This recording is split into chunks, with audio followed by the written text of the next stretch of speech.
Welcome to MNR news. అందరూ కూడా మా అక్కలు, అన్నలు, తమ్ముళ్ళు, పెద్దలు, మరి చెల్లెలందరూ పెద్ద ఎత్తున తరలి వచ్చినటువంటి కన్నాయగూడెం గ్రామ మండల ప్రజలందరికీ కూడా ముప్పనపల్లి గ్రామస్తులు కానీ మిగతా మండలాల నుంచి వచ్చినటువంటి పెద్దలందరికీ పేరు పేరున నమస్కారాలు. చాలా రోజులైంది మన ఊరికి రాక, కాబట్టి ఎట్లనైనా టైం చూసుకొని పోవాలి, అందరినీ కలవాలనే ఉద్దేశంతో ఈరోజు ఈ కార్యక్రమాన్ని పెట్టుకోవడం జరిగింది.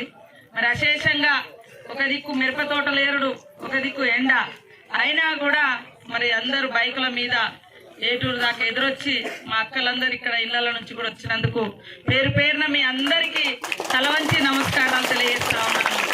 మరి నాతో పాటు పెద్దలు గౌరవనీయులు మన మాజీ కేంద్ర మంత్రి, ఆయన మంత్రిగా ఉన్నప్పుడే నేను అప్పుడు ఎమ్మెల్యే ఉన్నా. మరి ఇద్దరం కలిసి పార్టీలు అప్పుడు వేరుగానే ఉన్నా, నేను ప్రతిపక్షంలో ఉన్నా, అన్న అధికారంలో ఉన్నా. మరి అన్నిటికాడ కూడా కోఆర్డినేషన్ చేసుకుని అప్పుడే పనిచేసినాం. మా ఇద్దరిది కూడా పక్క పక్క ఊరే. రేపు అన్న కనపడకున్నా అందుబాటులో నేను కనపడతాను, నేను కనపడకున్నా ఆయన అందుబాటులో ఉంటారు. అందుకనే ఖచ్చితంగా మనం మన ఏరియా నుంచి భారీ మెజార్టీ ఇవ్వాలని మొదటి ఎన్నికల ప్రచారం కూడా ఈరోజు కన్నాయగూడెం నుంచే మొదలు పెట్టినాం. వాస్తవానికి మన మూల నుంచే మొదలు పెట్టినాం. ఇద్దరం కలిసి సభ పెట్టింది అయితే ఇవ్వాలనే ఫస్ట్. కాబట్టి మీరందరూ తప్పకుండా భారీ మెజార్టీ తోటి మంచి వ్యక్తి మన అందరికీ పిలిస్తే వస్తాడు. కేంద్ర మంత్రిగా ఉన్నా కూడా ఇట్లా పిలవంగానే అందరికి అందుబాటులో ఉండి ఏ పని అంటే ఆ పని చేసినటువంటి వ్యక్తి కాబట్టి, మరి మంచి వ్యక్తి కాబట్టి మనం కూడా గెలిపించుకుంటే నాకు కూడా తోడుగా ఉంటాడు. ఇంకా ఎక్కువ డెవలప్ అవుతుంది మన ఏరియా, కేంద్రం నుంచి కూడా ఇంకా ఎక్కువ డబ్బులు వస్తాయి, నిధులు వస్తాయి అనే ఉద్దేశంతో మరి వారి గెలుపు కోసం నేను కూడా 24 గంటలు కష్టపడడం జరుగుతుందని తెలియజేస్తూ, మరి సభా అధ్యక్షుడు అఫ్సర్ గారికి, జెడ్పీటీసీ అన్న గారికి, రాంబాబు గారికి, అయ్యూబ్ గారికి, నారాయణ గారికి, రాజబాబు గారికి, అటు మరి భాస్కర్ గారికి, పెద్దలు మామ పేరు రియాజుద్దీన్ గారికి, పెద్ద మనిషి అంటాం కానీ ఇప్పుడు పేరు పెట్టి, మరి వేదిక మీద ఉన్నటువంటి అంతనపల్లి మాజీ సర్పంచ్ గారికి, అదేవిధంగా ఇంకొక పోరిక బలరాం, అదేవిధంగా స్థానిక సర్పంచ్, ఎంపీపీ మరి భాస్కర్, అదేవిధంగా మాజీ ఎంపీడీ మన డిఎంఎడ్హెచ్ఓ మన నిమ్స్ డైరెక్టర్ గా సాంబశివరావు గారు, అదేవిధంగా వెంకటన్న, రామన్న, వనపర్తి, మరి నాగమల్లన్న, ఎంపీటీసీలు వెంకన్న, చందరు, రాజేంద్ర అన్న, అందరికీ కూడా వేదిక మీద ఉన్నటువంటి పెద్దలకు, ఇక్కడ సభలో కూర్చున్నటువంటి అందరికీ నమస్కారాలు. చాలా సంతోషం అనిపించింది. మిమ్మల్ని చాలా రోజుల తర్వాత కలుసుకున్నాము, కానీ ఇప్పుడు ఇంత గ్యాప్ రాదు. నెల రోజులకు ఒకసారి మిమ్మల్ని కలుస్తూనే ఉంటా, తిరుగుతూనే ఉంటా. ఎందుకంటే కొత్త కాబట్టి చాలా రాష్ట్రంలో చాలా మంది వచ్చేవాళ్ళు. రోజు మీరు వచ్చినా కూడా మిమ్మల్ని కలవడానికి నాకు టైం దొరికేది కాదు. పాపం మనోళ్ళు ఎక్కడో ఎన్నుకుండేది, హాయ్ హాయ్ అని చెప్పి మళ్ళీ ఎక్కడో అక్కడే ఉరికొచ్చేది. ఇప్పుడు కొద్దిగా టైం తీసుకొని మరి ఊరూర తిరగాలి, పల్లె పల్లె తిరగాలి, మనల్ని గెలిపించిన వాళ్ళని కలవాలి, ఆ ఊర్లలో ఏమేమి సమస్యలు ఉన్నాయో తెలుసుకోవాలనే ఉద్దేశంతో మరి తప్పకుండా ప్రతి నెల ప్రతి మండల హెడ్ క్వార్టరు లేదా గ్రామాలకు తిరగాలనే లక్ష్యంతో పనిచేయడం జరుగుతుంది. నాది కూడా పెద్ద శాఖ ఉంది. వాస్తవానికి మంత్రిగా 2-3 శాఖలు ఉన్నాయి.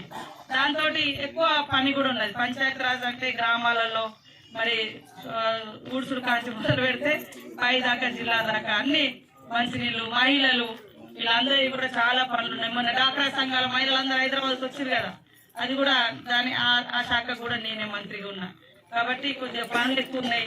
తర్వాత నాకు ఆదిలాబాద్ జిల్లా ఇన్ఛార్జి కూడా ఉంది జిల్లాకు. అది కూడా మనలాగానే బాగా వెనుకబడ్డ ఏరియా.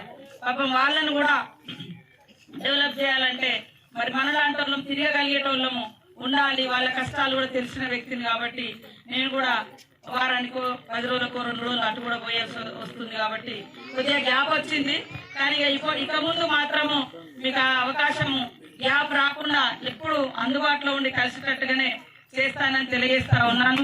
ముఖ్యంగా మన నియోజకవర్గానికి దాదాపుగా 300 కోట్ల వరకు కూడా సమ్మక్క సారకాయ కానీ, మరి గల్లీ రోడ్లు కానీ, పిఆర్ మన పంచాయతీరాజ్ శాఖ నుంచి కానీ, మరి R&B రోడ్లు కానీ చాలా వరకు శాంక్షన్ చేయడం జరిగింది. ఇప్పుడు మళ్ళా ఎలక్షన్ కోడ్ వచ్చింది కాబట్టి ఆగినాయి. కానీ మరి ఎలక్షన్లు అయిపోగానే ప్రతి గల్లీకి మరి సీసీ రోడ్లతో పాటు మరి ఒక ఊరు నుంచి ఊరికి కూడా చాలా రోడ్లు ఉన్నాయి. అవన్నీ కూడా చేయించడం జరుగుతుందని తెలియజేస్తా ఉన్నాను. రాబోయే కాలం నుంచి తుపాకులగూడెం దాకా డబల్ రోడ్ అనేది అవుతుంది. ఈ యాక్సిడెంట్ల బాధ కూడా లేకుండా చేస్తామని ఈ సందర్భంగా తెలియజేస్తా ఉన్నాను. గతంలో ఒప్పుకునే అక్కడక్కడ గుడులు కానీ మసీదులు కానీ చర్చిలు కానీ వాటికి కూడా మొన్న కొన్ని ఇచ్చినాం. మరి ఈ లోపు కోడ్ వచ్చింది కాబట్టి కొద్దిగా ఆగినాయి. తప్పకుండా ఇచ్చిన మాట ఏదైతే ఉందో అది చేసి చూపెడతాం. అంతకుముందు ఇక్కడ నేను ఇందాక వస్తుంటే పోయినసారి వర్షాలల్లో పాపం ఊరోళ్ళందరూ వచ్చారు మన ఎస్సీ కాలనీలో ఆ బడెకుతల మా రోడ్ గిట్ల నేను అక్క అన్నారు. అట్లా కాదు గిట్లా చేస్తామన్నాం. ఇప్పుడు వచ్చేటప్పటికి సీసీ రోడ్ ఉంది, అది అయిపోతుంది మొత్తం చేస్తాం. ఇక్కడ చూడండి కూడా ఇవాళ జిల్లా రోడ్డు కూడా గోరుగుడం కూడా పాపం వాళ్ళు ఎప్పటి నుంచో ముప్పనపల్లి రావడానికి ఇబ్బంది ఉండే, అది కూడా చేసేసిరా. రోడ్లన్నీ కూడా మీకు తప్పకుండా అద్దంలా చేస్తాయి, ఏం లేదు ఇబ్బంది లేదు. ఇంకొక మళ్ళీ ఇప్పుడు ఎందుకంటే ఎలక్షన్స్ ఉన్నాయి కాబట్టి ఇప్పుడు చేయడానికి లేదు. మళ్ళీ కోడ్ అయిపోయిన తర్వాత మళ్ళీ మిగతా రోడ్లు కూడా చేయడం జరుగుతుంది. మీరందరూ కూడా దయచేసి పోయినసారి ఎన్నికలలో మరి నా వెంట నిలబడ్డారు, నన్ను గెలిపించారు. మీరు గెలిపించారు కాబట్టి ఈరోజు నేను రాష్ట్రంలో మంత్రినైనా అంటే ఏదో నా సుఖం కోసమో నా సొంత అవసరాల కోసమో ఈ పదవిని ఎక్కడ కూడా ఉపయోగించను. ప్రజల కోసం ఈ పదవి, ప్రజల కష్టాలు తీర్చడం కోసం, ప్రజల సమస్యలు తెలుసుకోవడం కోసం ఈ పదవులు తప్ప సుఖపడడం కోసం కాదు. నేను అప్పటికంటే ఇప్పుడే ఎక్కువ తిరుగుతున్నా. వాస్తవానికి అప్పుడు ఎమ్మెల్యే కంటే ముందు తిరిగినాం, ఎమ్మెల్యే అయినాక కూడా 24 గంటలు తిరిగినాం. ఇప్పుడు కూడా ఇంకా ఎక్కువ ప్రజలకు అందుబాటులో.